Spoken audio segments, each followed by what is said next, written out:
stress pendant les examens.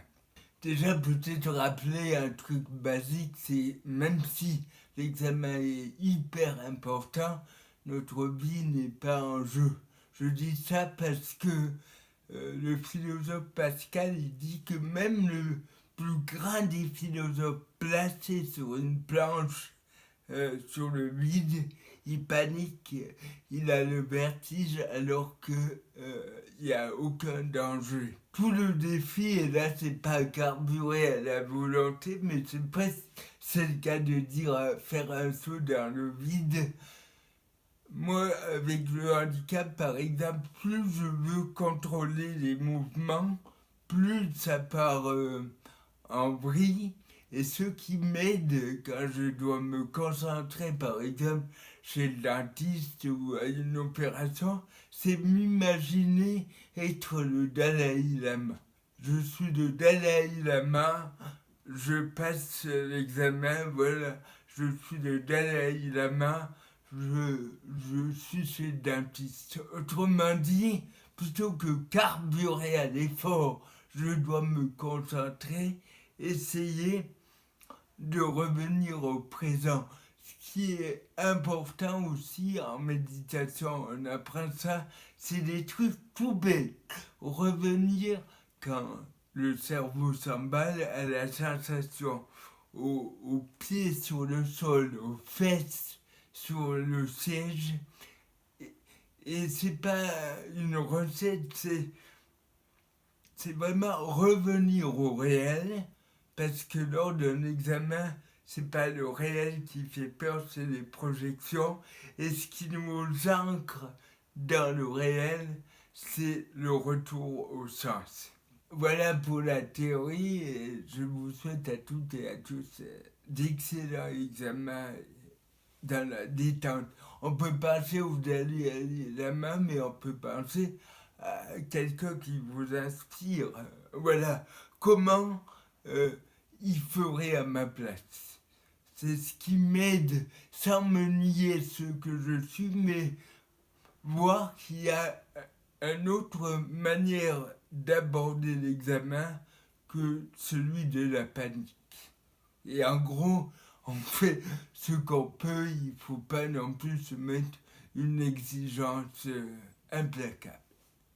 Grandir émotionnellement. Avec l'arrivée de l'été et après ces examens ou pendant même, je trouve qu'on pourrait avoir une infinie gratitude envers ce que nous sommes et déjà être hyper reconnaissant envers soi-même et les autres d'avoir traversé cette année qui était pour le moins compliquée. Plus je réfléchis dans ma vie de philosophe, plus je crois que le bonheur, ou disons la joie inconditionnelle, c'est trois piliers fondamentaux. D'abord, une pratique spirituelle pour grandir, pour descendre dans son intériorité quand la vie est parfois tragique, quand il y a les épreuves. Pratiquer un chemin spirituel, que ce soit la méditation, la prière, suivre une pensée, essayer d'incarner un philosophe au quotidien. Le deuxième truc qui m'est hyper cher, c'est les amis dans le bien. D'ailleurs, bisous à Frédéric qui me regarde. Je crois vraiment qu'on ne peut pas s'en sortir tout seul.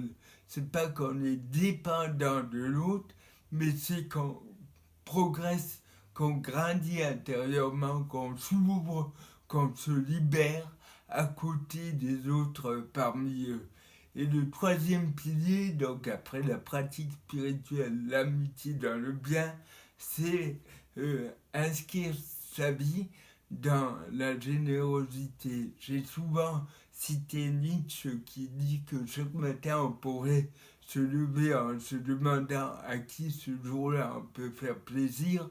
C'est très concret et je pense que ça peut dégager l'horizon d'une existence.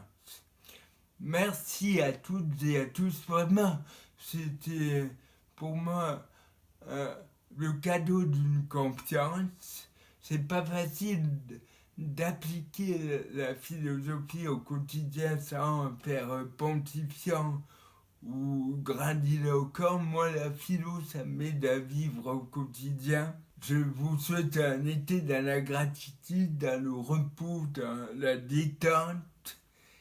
Et vraiment, cette année un peu compliquée, ça peut nous interroger et on peut se demander qu'est-ce que je dois instituer de bon dans mon quotidien et qu'est-ce que je dois écarter. Euh, Perso, c'est vraiment le rythme de dingue, les exigences excessives et qu'est-ce que je veux incarner. Eh bien justement c'est l'imprévu, c'est le partage et c'est la gratitude. Bisous à tous, bon été et merci.